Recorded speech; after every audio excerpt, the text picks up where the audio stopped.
do too much. I swear that these niggas, they be doing too much.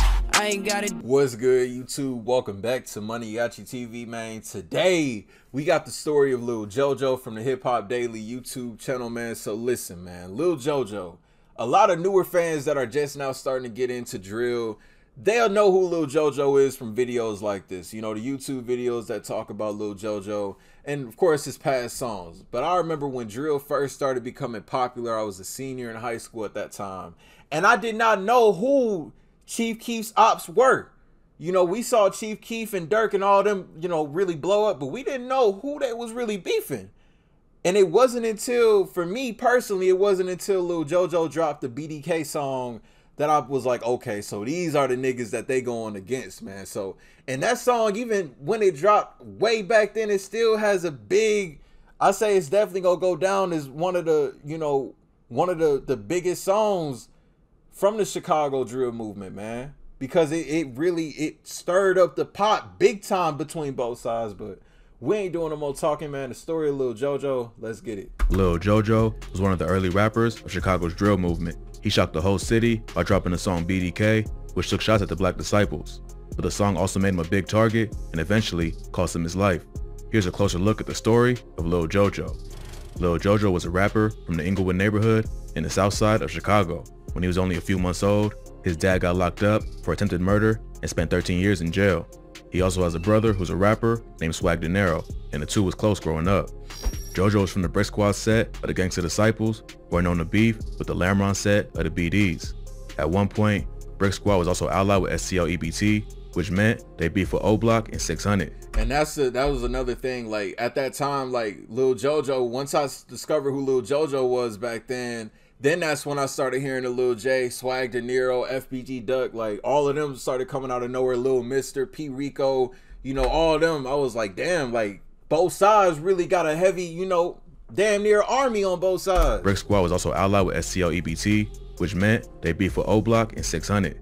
But their main beef was with Lamron because the two hoods were close to each other. A lot of news outlets made it seem like JoJo was an innocent kid who got caught up in a deadly gang beef. But according to those who knew him, JoJo was really about that life, and his name is still respected in the streets. Lil JoJo ain't really know the BDs from O Block, but he did grow up with Lil Reese and Lil Durk. At first, there was no smoke between them.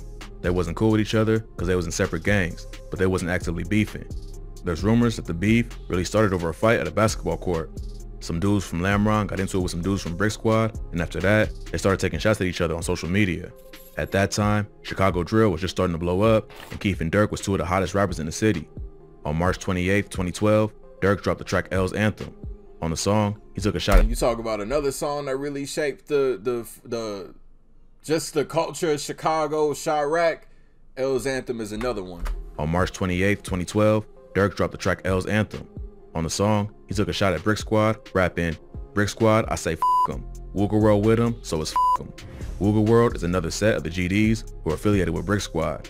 So they got caught in the beef for being cool with their enemies. L's Anthem is considered one of the most famous Chicago disses of all time because of what happened next.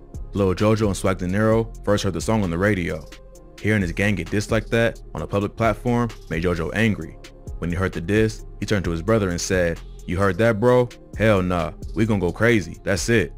JoJo wasn't even a rapper at that point, but when he heard L's Anthem, he decided to hop in the booth to respond. On April 27, 2012, Lil JoJo dropped a remix of the Chief Keef song, Every Day, called BDK 300K. 300 is a gang made up of a bunch of BD sets who are cool with each other, which includes Chief Keef, Reese, and Durk.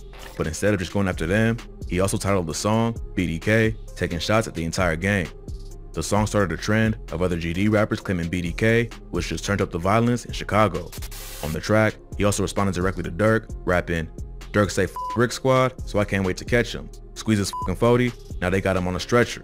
The BDs and the GDs have been beefing for a minute. I haven't heard BDK in so long. I think the last time I actually listened to it was when I was in high school. Like, it's been that long. I gotta go back and like re-listen to it now, man. F***ing 40, now they got him on a stretcher.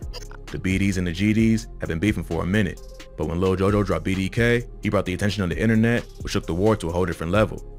The city was going crazy, and the music influenced what was going on in the streets. But JoJo ain't just stopped there.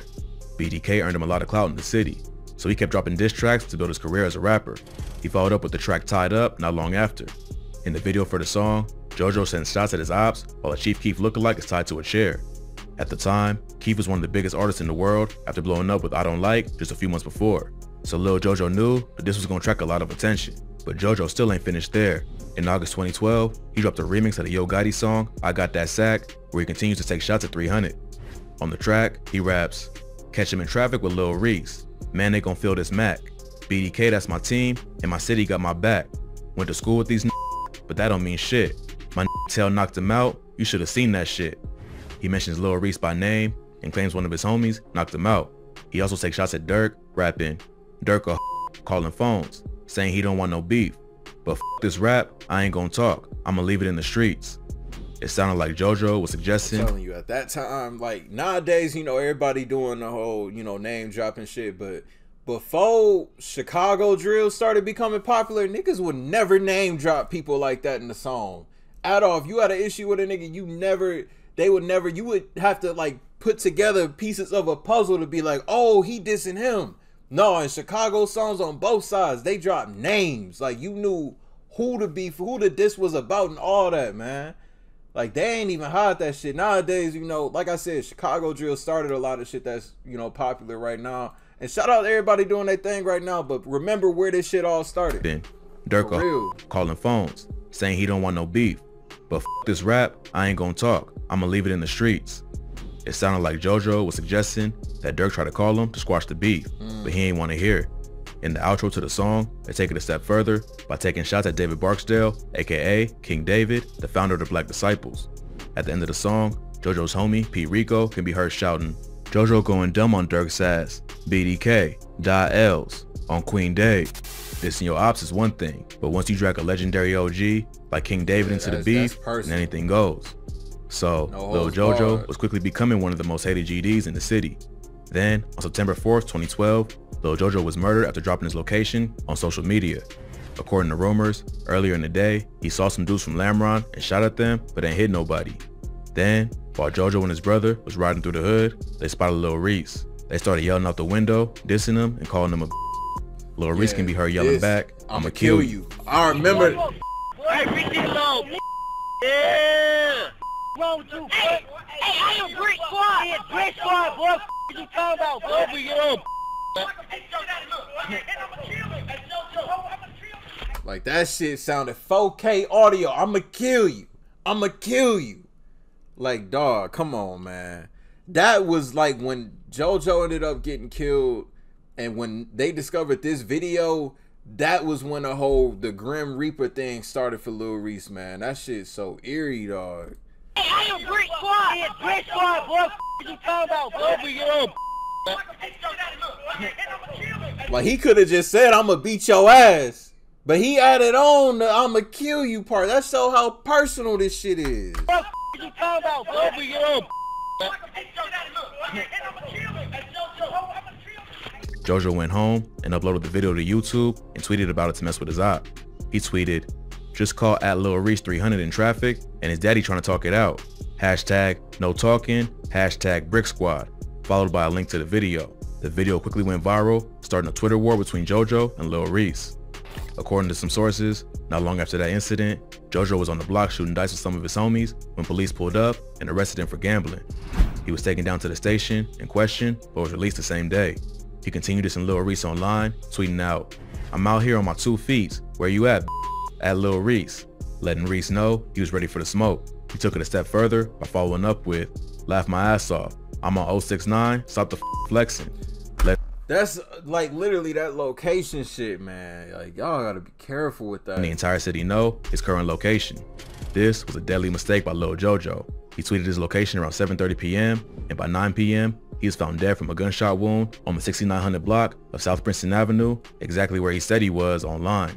Witnesses said JoJo was riding his bike when the vehicle pulled up. But I will say, I'll give this to Lil JoJo, because it be a lot of niggas that be capping. Right? Like they be saying that they at one place 1 minute and then they be out of there. Like shit, they'll wait to post a story on Instagram to act like they somewhere and then they be gone. They been home and shit. Post a story 3 hours later. This nigga JoJo, he said where he was. Like he was really where he said he was, what I'm trying to say. He was really there. Like, come on, nah. He wasn't capping about where he was. Like, a lot of niggas, they ain't shit. Niggas ain't built like that. A lot of niggas ain't. He was found dead from a gunshot wound on the 6900 block of South Princeton Avenue, exactly where he said he was online. Witnesses said JoJo was riding his bike when the vehicle pulled up and someone in the car shot him. His brother Swag De Niro denies that JoJo was riding his bike when he was killed, but he was rushed to the University of Chicago Medical Center where he was pronounced dead. Lil JoJo's death had a heavy impact on the city. Chicago drill was just starting to blow up on a mainstream level, and many thought JoJo was gonna blow up and become bigger than Chief Keef. But when he got killed, it showed how real it gets in Chirac and that a lot of these dudes was living the life they rapped about. The day after JoJo got killed, Chief Keef tweeted, "It's sad, cause that JoJo wanted to be just like us. Hashtag laugh my ass off." And dry snitching. Hashtag shh, brick boys. A Twitter user also tweeted, "At Lil Reese, a real nigga. The little nigga JoJo stayed in the car the whole time. Out of here," which Lil Reese retweeted before tweeting, "Damn, I just woke up to the JoJo shit. F him." Swag De Niro clapped back to defend his brother, tweeting, "At Lil Reese 300, use a boy. JoJo had you hiding behind your daddy when we pulled up. You know what it is." He also took shots at Keef and Dirk, tweeting, "At Lil Dirk, you dead too, lil bitch. And at Chief Keef, you dead too." Chief Keef and Lil Reese was both questioning connection with Lil JoJo's murder. Like, I remember when the news first broke, immediately I thought of Chief Keef and Lil Reese, like, this ain't gonna look good for them. You know, y'all got some fame now, and y'all were the last people, you know, Reese was the last person Lil JoJo added on social media the same day that he got killed. And then the whole video of Lil Reese, when he was shouting to JoJo, like, I'm like, dawg, this do not look good at all. But when nothing came about it, I was like, damn, like, it's crazy, because I thought that their careers was gonna be over at that point. I'm like, man, they just signed a $6 million deal. Chief Keef just got signed a $6 million deal and all this, but it's like, man, this shit is crazy to me, dog. Like, I thought it was over for them at that point, though, but damn, that shit crazy, though. Chief Keef, you dead too. Chief Keef and Lil Reese was both questioning connection with Lil JoJo's murder, but no charges were ever filed. Keef claims his account was hacked, and he ain't tweet those things. But Lil JoJo's mom thinks Keef paid someone to kill her son. After JoJo's death, Brick Squad. And that's another reason what ties in what I said with them being famous. Like, that's the other thing. And them signing the $6 million deals, you got the funds. If you were to do something like that, like, if you wanted to, you could do something like that, though. That's the thing, though. It's like, I don't know. That's why I feel like everything was against them. Like, I don't know, man. But in all honesty, it could have been anybody that would have saw that tweet. Like, oh, he at this location? Okay. Oh, that's the nigga that shot at us earlier. Oh, he over here? Okay, bet. You know? But that's tough. But no charges were ever filed. Keef claims his account was hacked, and he ain't tweet those things. But Lil JoJo's mom thinks Keef paid someone to kill her son. After JoJo's death, Brick Squad took on the name JoJo World, and they host an annual JoJo Day every September 4th to honor his legacy. There was a lot of media coverage on Lil JoJo's death because of how popular Chicago drill was getting. The news made it seem like it was a rap beef between him and Keef that eventually led to his death. That might have been part of the reason, but those close to him say JoJo ain't even really know Keef like that.